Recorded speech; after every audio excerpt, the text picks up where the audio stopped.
오늘은 잘못 배운 제자라는 제목으로 말씀을 전합니다. 내일이 무슨 날입니까? 네, 스승의 날입니다.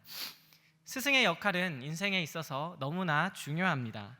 하지만 스승이 아무리 잘 가르쳐도 또 아무리 좋은 본을 보여줘도 제자가 잘못 배운다면 소용이 없습니다. 그래서 같은 스승 밑에도 훌륭한 제자가 나오기도 하고 엉망진창인 제자가 나오기도 하는 것입니다. 오늘 말씀에도 엉망진창의 제자가 한 명 나옵니다. 바로 게하시라는 인물입니다. 본론으로 들어가기 전에 먼저 본문의 배경을 살펴보겠습니다. 아람 왕에게는 군대 장관 나아만이 있었습니다. 나아만은 부와 명예와 힘과 권력 모든 것을 가지고 있었습니다. 하지만 그는 나병 환자였습니다. 그때 당시 나병은 고칠 수 없는 심각한 병이었습니다. 절망스러운 상황이지요. 그런데 때마침 이스라엘에서 포로로 잡아왔던 한 어린 소녀가 사마리아에 있는 선지자에게 가면 나병을 고칠 수 있다라는 말을 하게 됩니다. 나아만으로부터 이 말을 전해들은 아람의 왕은 이스라엘 왕에게 글을 보내서 나아만을 고쳐달라고 부탁을 합니다. 이 소식을 들은 이스라엘 왕의 반응은 어땠습니까? 이스라엘 왕은 아람 왕이 불가능한 일을 시켜서 시비를 걸고 그 일을 빌미로 삼아서 전쟁을 일으킬까 봐 두려워했습니다. 그래서 옷을 찢으면서 이런 말을 합니다. 내가 사람을 죽이고 살리는 하나님이냐? 그가 어찌하여 사람을 내게로 보내어 나병을 고치라 하느냐? 왕이 이렇게 옷을 찢었다라는 소식을 들은 엘리사가 왕에게 사람을 보내서 나아만을 자신에게로 보내라고 합니다. 그러면서 이런 말을 합니다. 열왕기하 5장 8절 말씀입니다. 같이 읽겠습니다. 시작. 하나님의 사람 엘리사가 이스라엘 왕이 자기의 옷을 찢었담을 듣고 왕에게 보내 이르되 왕이 어찌하여 옷을 찢었나이까? 그 사람을 내게로 오게 하소서. 그가 이스라엘 중에 선지자가 있는 줄을 알리이다 하니라. 아멘. 여기서 그가 이스라엘 중에 선지자가 있는 줄을 알리라 라는 말씀이 중요합니다. 이 말의 의미가 무엇인지는 나중에 살펴보도록 하겠습니다. 엘리사의 요청으로 나아만은 엘리사의 집으로 옵니다. 그런데 엘리사가 직접 나와서 나아만을 맞이하지 않습니다. 엘리사는 그의 종을 보내서 요단강의 몸을 7번 씻으라고 전했습니다. 이 말을 들은 나아만은 분노했습니다. 직접 나와서 여호와 하나님의 이름을 간절하게 부르며 기도해도 이 나병이 나을까 말까인데 얼굴도 비치지 않고 요단강에서 몸을 씻으라고 명령한 것에 화가 난 것입니다. 분노한 나아만은 그 자리를 떠납니다. 그런데 그때 나아만의 종들이 말립니다. 선지자가 주인에게 더 어려운 일을 시켜도 다 할 것인데 고작 물로 몸을 씻는 게 뭐가 어렵다고 이렇게 떠나십니까? 이 설득을 들은 나아만은 돌아와서 엘리사의 말대로 요단강에서 7번 몸을 담갔습니다. 그리고 그의 살이 어린아이의 살같이 회복이 되었습니다. 그리고 나서 한 고백이 놀랐습니다. 열왕기하 5장 15절 말씀입니다. 제가 읽겠습니다. 나아만이 모든 군대와 함께 하나님의 사람에게로 돌아와서 그의 앞에 서서 이르되 내가 이제 이스라엘 외에는 온 천하에 신이 없는 줄 아나이다. 청하건대 당신의 종에게서 예물을 받으소서 하니. 나아만은 이스라엘 외에는 온 천하에 신이 없다라는 것을 고백을 합니다. 그리고 엘리사에게 예물을 주려고 했습니다. 하지만 엘리사는 예물을 받지 않고 나아만을 돌려보냅니다. 여기까지가 오늘 본문 전의 상황입니다. 나아만은 인간의 힘으로 고칠 수 없는 나병에서 놀랍게 고침받았고 엘리사는 그 큰 일을 행하고 나서도 아무것도 받지 않았습니다. 여기서 끝났으면 참 감동적이었을 텐데요. 끝이 아닙니다. 엘리사가 나아만에게 아무것도 받지 않고 그를 돌려보내자 엘리사의 종인 게하시가 그를 따라갑니다. 그리고 나아만에게 선지자 제자들 중 2사람이 왔다고 속이고 그들에게 줄 은 1달란트와 옷 2벌을 요구했습니다. 이 말을 들은 나아만은 1달란트가 아니라 은 2달란트를 줍니다. 게하시는 그 은 2달란트를 집에 고이 모셔놓고 엘리사에게로 돌아갔습니다. 그때 엘리사가 게하시를 질책하며 나아만의 나병이 게하시에게 그리고 게하시의 자손들에게 영원히 미칠 것이다 라고 이야기합니다. 그리고 엘리사의 말대로 게하시에게 나병이 생겨서 눈과 같이 되었습니다. 우리는 흔히 이 말씀을 듣고 게하시가 탐욕 때문에 나병에 걸렸다라고 이해를 합니다. 맞습니다. 게하시가 나병에 걸린 것은 탐욕 때문이 맞습니다. 게하시의 탐욕은 엄청난 죄였습니다. 하지만 단순한 탐심 때문에 나아만의 나병이 게하시에게 걸릴 뿐만 아니라 게하시의 자손들에게 영원히 미치는 것은 조금 너무하다 하는 생각이 들지 않으십니까? 성도 여러분, 오늘 말씀을 단순히 탐욕 때문에 저주받은 사건으로만 이해해서는 안 됩니다. 이 말씀에는 더 깊은 의미가 있습니다. 나아만의 나병이 게하시와 게하시의 자손들에게 영원토록 미치게 된 엄청난 저주를 받을 수밖에 없었던 이유가 있었다는 것입니다. 이 사건의 의미를 이해하기 위해서는 아까 제가 중요하다고 말씀드렸던 이스라엘의 선지자가 있다는 것의 의미를 다시금 생각해 보아야 합니다. 본문 8절 말씀을 다시 한번 같이 읽겠습니다. 시작. 하나님의 사람 엘리사가 이스라엘 왕이 자기의 옷을 찢었다함을 듣고 왕에게 보내 이르되 왕이 어찌하여 옷을 찢었나이까? 그 사람을 내게로 오게 하소서. 그가 이스라엘 중에 선지자가 있는 줄을 알리이다 하니라. 아멘. 이스라엘에 선지자가 있다라는 것은 하나님께서 여전히 이스라엘을 통치하신다라는 의미입니다. 열왕기서는 누가 참된 왕인가, 누가 참된 예배를 드리는가를 보여주는 성경입니다. 참된 왕은 하나님 한 분밖에 안 계십니다. 하지만 인간 왕들은 참된 왕이신 하나님을 섬기지 않고 자기의 힘으로, 자기의 의지로, 자기의 능력으로 유다 나라를 또 북이스라엘 나라를 다스리려고 했습니다. 그러다 보니까 도움이 필요했습니다. 그리고 그 도움을 우상에게서 얻으려고 했습니다. 성도 여러분, 우상과 하나님의 차이가 뭔지 아십니까? 차이가 많은데요. 그 중에 중요한 차이 하나는요, 컨트롤이 가능한가 아닌가입니다. 다시 말해서 조종할 수 있냐, 조종할 수 없냐입니다.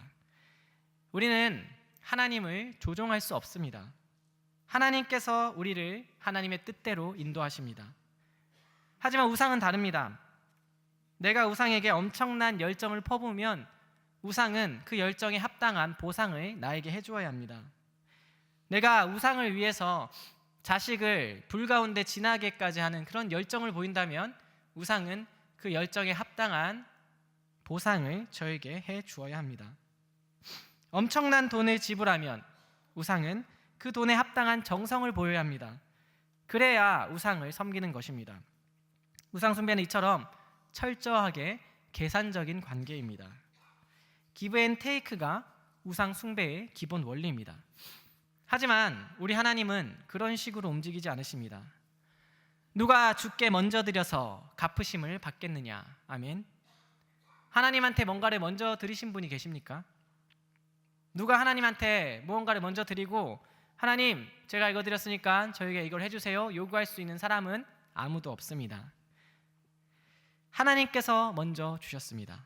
받을 자격 없는 우리에게 하나님께서 모든 것을 먼저 주셨습니다.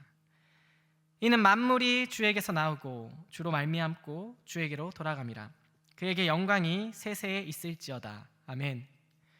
모든 것을 하나님께 받은 우리가 할 일은 그분께 영광을 돌리는 것뿐입니다. 그런데 인간은 죄인인지라 그러고 싶어 하지를 않습니다. 하나님께 영광 돌리고 싶지 않습니다. 영광은 내가 받고 싶습니다. 컨트롤할 수 없는 신을 원하지 않습니다. 예상 가능한 신, 조종할 수 있는 신, 우상이 필요합니다. 그게 인간의 죄된 본성입니다. 그래서 남유다와 북이스라엘의 왕들은 우상을 섬겼습니다. 이스라엘의 왕이신 하나님께서 계신데 하나님을 찾지 않고 우상을 찾으며 그들의 도움을 구한 것입니다. 그런 배교의 시기에, 그런 우상 숭배의 시기에 선지자들은 말씀을 통해서 하나님의 뜻을 대변했습니다. 그래서 이스라엘 중에 선지자가 있다라는 말은 이스라엘에는 참된 왕이신 하나님이 계시다. 하나님께서 선지자를 통해서 아직도 이 이스라엘에게, 우상 숭배에 빠진 이스라엘에게 말씀하고 계신다. 들으면 하나님의 인도를 받고 들으면 회복되며 들으면 생명을 얻는다라는 선언이었습니다. 그리고 이 선언은 한 이방인을 통해서 증명되었습니다. 나아만이 고침을 받고 한 고백이 무엇입니까? 내가 이제 이스라엘 외에는 온 천하에 신이 없는 줄 알겠습니다 라는 고백이었습니다. 엘리사는 나아만을 부를 때 이스라엘에 선지자가 있다라는 것을 보여주겠다라고 하면서 불렀습니다. 그런데 나아만은 선지자를 보고 나서 이스라엘의 하나님 말고는 다른 신이 없습니다 라고 고백했다라는 것입니다. 또 있습니다.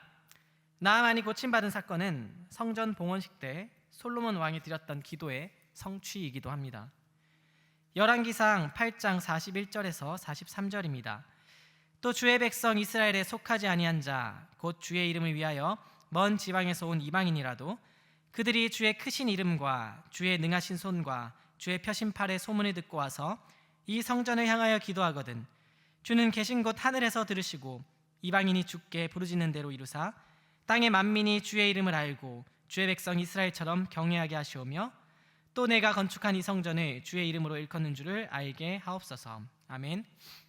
이방인이었던 나아만이 여호와 하나님의 소문을 듣고 와서 하나님의 종인 이스라엘 선지자를 통해서 하나님의 은혜를 구했습니다. 하나님은 그 간절한 기도를 들으시고 이방인 나아만이 부르짖는 대로 그를 고쳐주셨습니다. 그리고 이 일을 통해 나아만뿐만 아니라 나아만과 같이 나왔던 모든 이방인들이 또한 이 소식을 들은 온 이스라엘 백성과 이방 나라인 아람 백성들이 여호와의 이름을 알고 그를 경외하게 하셨습니다. 이 사건은 이스라엘과 이방 모두에게 전해지는 메시지였습니다. 이방인인 나아만이 주를 의지하여서 은혜 받는 이 사건을 통해서 이스라엘의 불신앙이 만천하에 드러났습니다. 이 이방인의 고백을 통해서 이스라엘의 무지가 드러났습니다. 하나님의 백성이었던 이스라엘은, 하나님의 선지자를 소유하고 있었던 이스라엘은 이스라엘에 선지자가 있다는 것의 의미가 무엇인지를 알지 못했습니다. 이스라엘은 하나님을 왕으로 인정하지 않았습니다. 이스라엘은 선지자를 통해 선포되는 하나님의 말씀을 들어야 한다는 사실을 몰랐습니다. 이스라엘은 선지자를 통해 하나님께 기도하면 들으신다는 사실을 몰랐습니다. 하나님의 이름을 구하고 얼굴을 구해야 한다는 사실조차도 몰랐습니다. 이스라엘은 여호와 외에는 다른 신이 없다라는 사실을 몰랐습니다. 심지어 이스라엘을 하나님께로 인도해야 했던, 그들을 바른 길로 인도해야 했던 왕조차도 이스라엘에 선지자가 있다는 것의 의미를 알지 못했습니다. 그래서 선지자에게 말해서 나아만을 좀 고쳐달라고 했던 그 아람 왕의 고백을 듣고 원통해하며 옷을 찢은 것입니다. 하나님은 이방인 나아만을 고치는 사건을 통해서 무지한 이스라엘 백성들을 깨우치고 이스라엘에 선지자가 있다는 것의 의미가 무엇인지를 밝히 드러내기를 원하셨습니다. 하나님은 이 사건을 통해서 하나님을 찾는 이방인에게 은혜 베푸시기를 기뻐하셨고 하나님을 찾지 않는 이스라엘 백성의 무지를 드러내시기를 기뻐하셨습니다. 그래서 엘리사가 나아만의 선물을 받지 않은 것입니다. 열왕기하 5장 16절 말씀을 같이 읽겠습니다. 시작. 이르되 내가 섬기는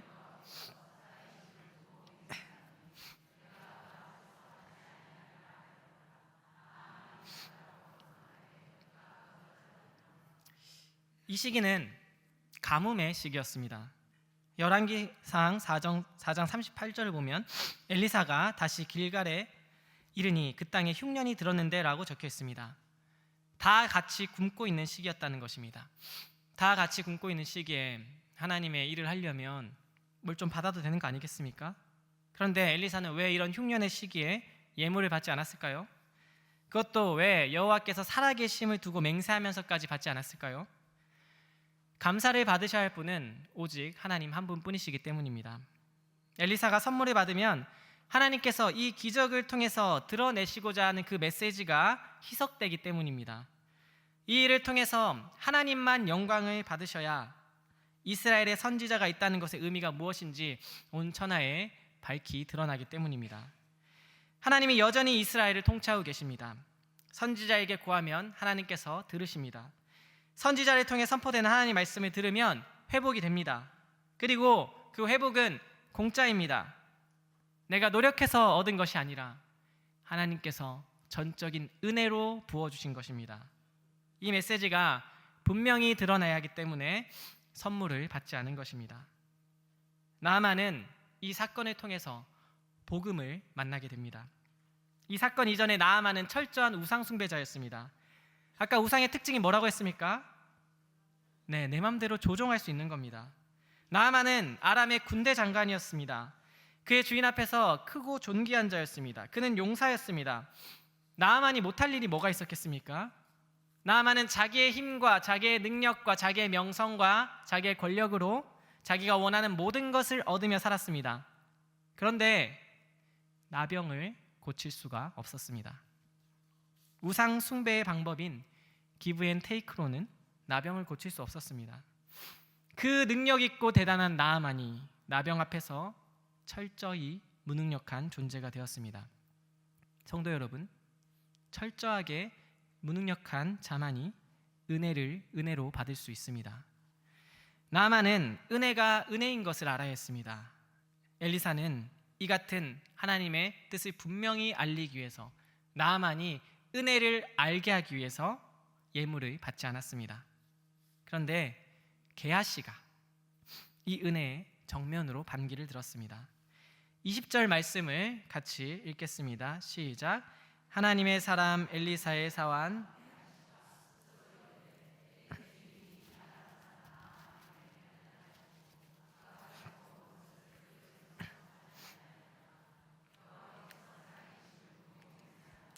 내가 그를 쫓아가서 무엇이든지 그에게서 받으리라 하고. 16절 말씀도 한번 보십시오. 엘리사는 여호와의 살아계심을 두고 맹세하며 아무것도 받지 않겠다라고 했습니다. 그런데 게하시는 여호와의 살아계심을 두고 맹세하면서 내가 무엇이든지 받아내겠다라고 하고 있습니다.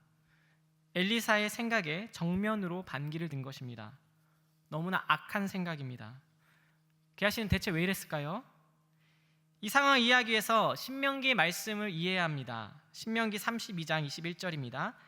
그들이 하나님이 아닌 것으로 내 질투를 일으키며 허무한 것으로 내 진노를 일으켰으니 나도 백성이 아닌 자로 그들에게 시기가 나게 하며 어리석은 민족으로 그들의 분노를 일으키리로다. 아멘.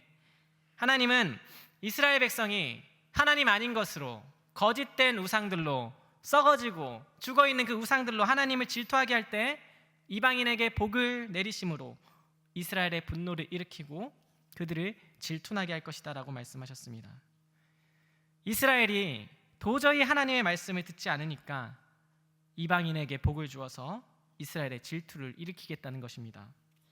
이 같은 역사가 이스라엘 역사 내내 무수하게 반복됐습니다. 요나서에서 이방 나라 니느웨가 구원받은 것도 이스라엘의 질투를 일으키기 위함입니다. 이스라엘의 가뭄이 임해서 모두가 굶주릴 때 이방의 시돈 땅에 살고 있던 사르밧 과부가 먹을 것을 공급받은 것도 같은 이치입니다. 이스라엘의 질투를 일으켜서 도무지 말을 듣지 않는 어리석은 민족에게 깨달음을 주기 위한 하나님의 뜻입니다.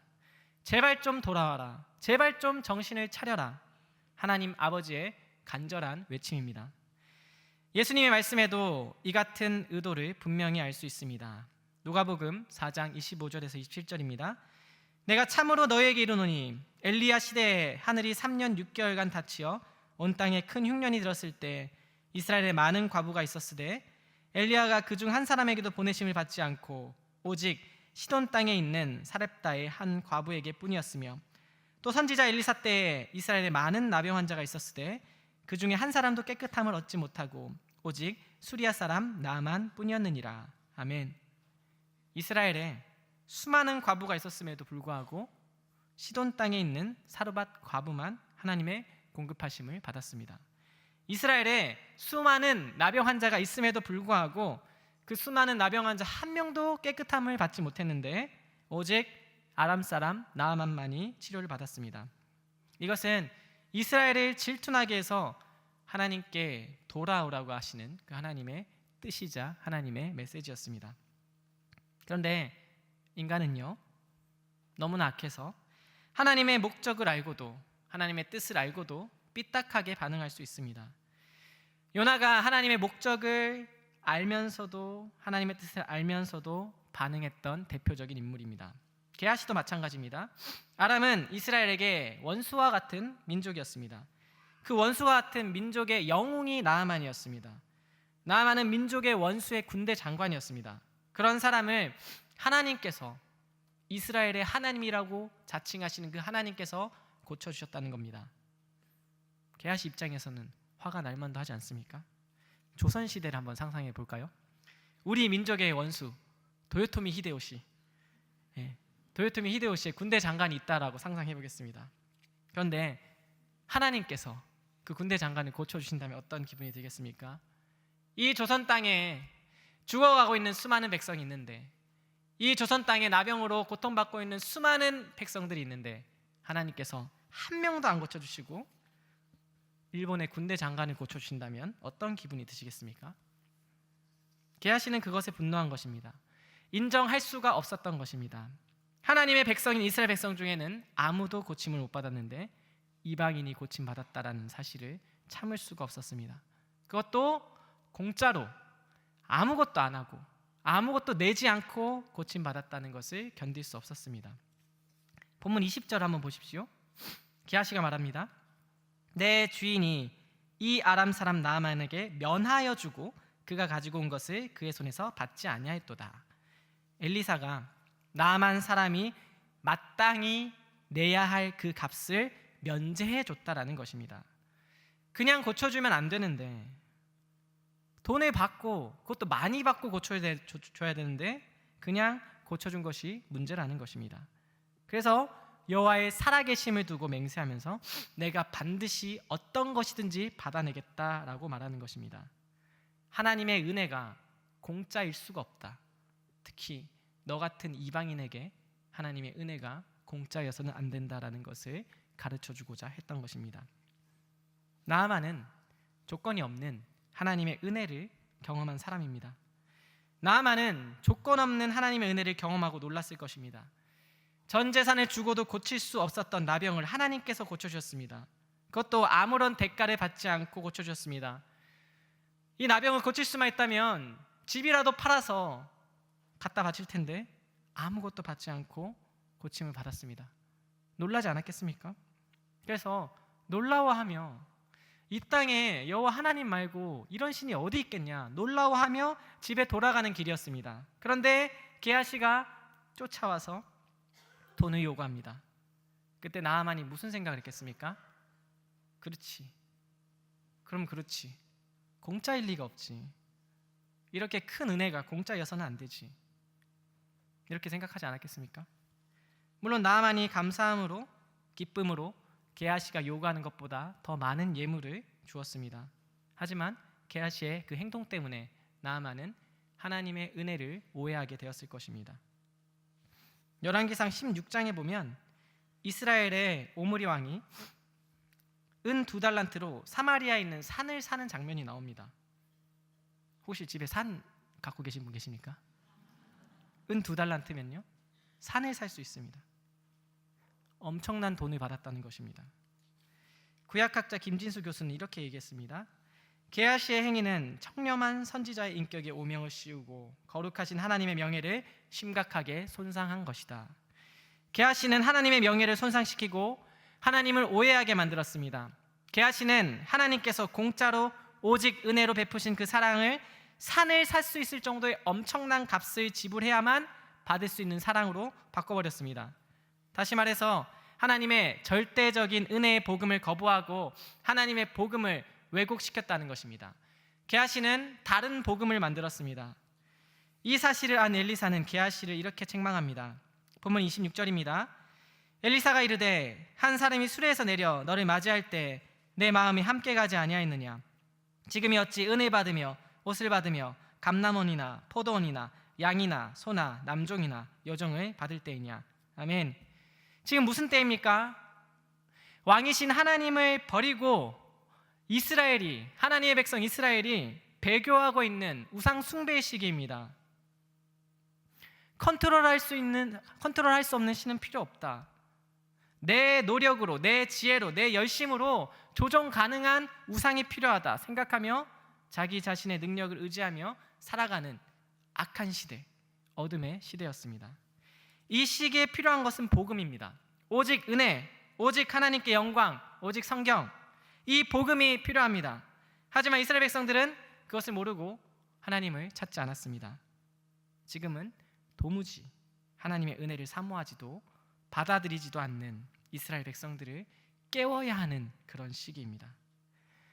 이방인에게 은혜를 끼침으로써 이스라엘의 열방에 하나님의 살아계심을 선포하고 하나님의 은혜를 선포해야 하는 시기입니다.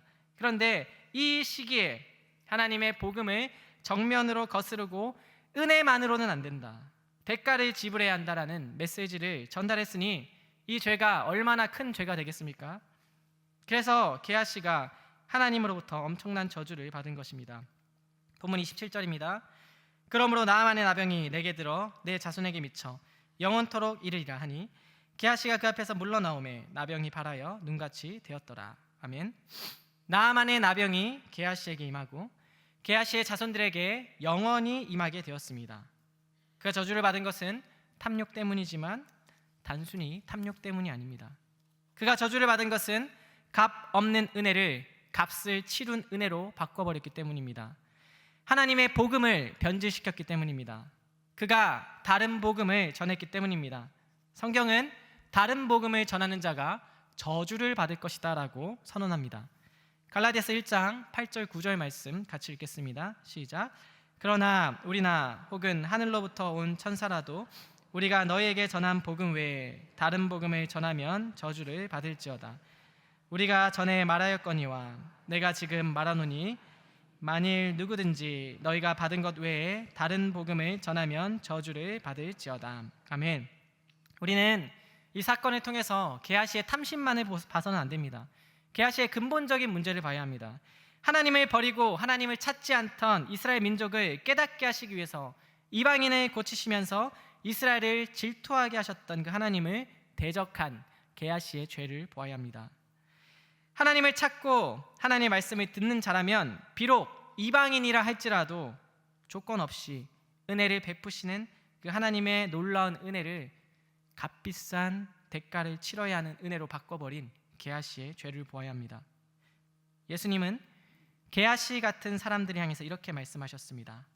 화 있을진저 외식하는 서기관들과 바리새인들이여, 너희는 천국 문을 사람들 앞에서 닫고 너희도 들어가지 않고 들어가려 하는 자도 들어가지 못하게 하는도다.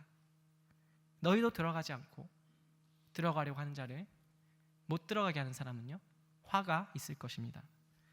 사랑하는 성도 여러분, 너무너무 자주 들었지만 너무너무 중요한 진리가 있습니다. 우리는 오직 은혜로 구원받았습니다. 우리가 구원 얻는 데 있어서 한 것이 아무것도 없습니다. 우리는 오직 믿음으로 구원받았습니다.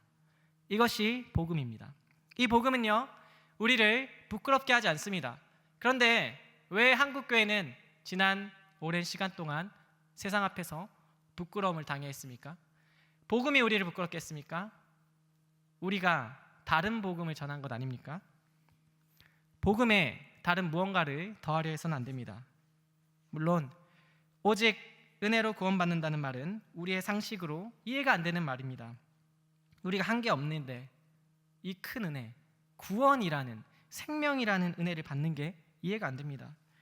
더군다나 내가 보기에는 구원받을 자격이 없어 보이는 사람이 나랑 똑같이 오직 은혜로 구원받는다는 사실을 받아들이는 것은 너무나 어려운 일입니다. 저 인간이 구원받다니, 저렇게 나쁜 인간이 자격도 없이 한 것도 없이 아무 공로 없이 구원을 받는다니 화가 나기도 합니다. 하지만 그렇다고 해서, 화가 난다고 해서 다른 복음을 전해서는 안 됩니다. 성경은 너무나 분명하게 죄인들이 아무 공로 없이 오직 은혜로 예수 그리스도를 믿고 구원받는다고 선포하고 있습니다. 그리고 성경의 저자이신 우리의 성령 하나님께서 우리의 선생이 되셔서 오직 믿음, 오직 은혜를 이전에도 가르치셨고 지금도 가르치고 계십니다. 우리는 우리의 선생이신 성령 하나님의 가르침을 잘 배워야 합니다. 오늘도 말씀이 선포되고 있습니다. 우리는 잘못 배운 제자가 되면 안 됩니다. 하나님의 뜻에 대적해서는 안 됩니다. 오직 은혜입니다. 저도 오직 은혜로 구원받았고 성도님도 오직 은혜로 구원받았고 성도님 옆에 앉아 계신 분도 오직 은혜로 구원받았습니다. 자격 없는 자들이 은혜로 구원받는 것입니다. 내 생각과 달라도 그것이 진리입니다. 이 진리를 받아들이십시오. 모든 것을 은혜로 받았기에 우리는 하나님께 무언가를 요구할 수 없습니다. 우리가 할 것은 그 크신 은혜를 베풀어 주신 하나님께 영광을 돌리는 것뿐입니다. 오늘 말씀을 기억하시길 바랍니다. 컨트롤할 수 있는 신, 조종할 수 있는 신, 그 모든 것은 헛된 우상일 뿐입니다. 참된 신은 오직 하나님 한 분뿐이십니다.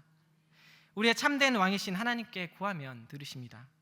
하나님의 말씀을 순종하며 고치십니다. 하나님께서 은혜를 베풀어 주십니다. 그리고 그 은혜의 대가는 일방적인 은혜입니다. 여기 모이신 저와 모든 성도님들은 이 무조건적이고 일방적인 은혜를 늘 기억하며 복음을 훼손하고자 하는 그 유혹 앞에서, 복음에 뭔가를 더하고 싶어하는 그 유혹 앞에서 그 모든 유혹을 뿌리치고 복음을 훼손하지 않고 성령 하나님의 가르침을 잘 배워서 배운 대로 순수한 복음을 이 땅 가운데 선포하며 하나님의 영광만을 드러내는 복된 삶 살 수 있으시기를 간절히 소망합니다.